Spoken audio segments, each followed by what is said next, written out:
Hey, I'm Gene Goldman. Here's a look at the week ahead for the week of January 22nd.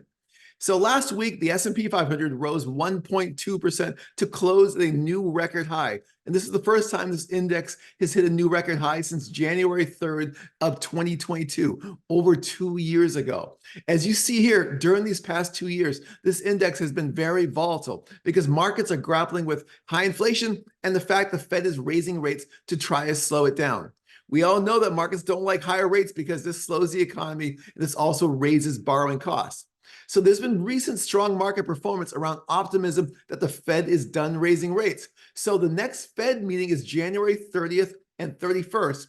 And as is customary, beginning the second Saturday before each meeting, the Fed goes in blackout period. So what that means, no comments, no speeches from the Fed this week.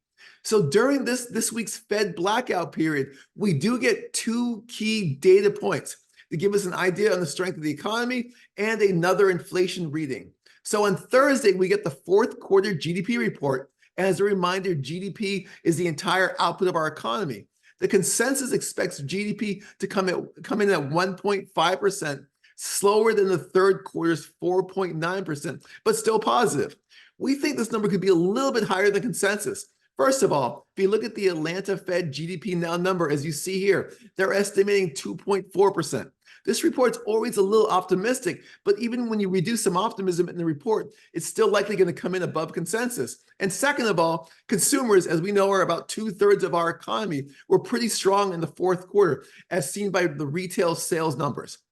Then on Friday, we get the personal income report. But within the personal income report, we get core PCE, which is the Fed's preferred measure of inflation. We expect inflation to slow down. We expect inflation to continue to moderate, declining from last month's 3.2% year over year to 2.9% year over year.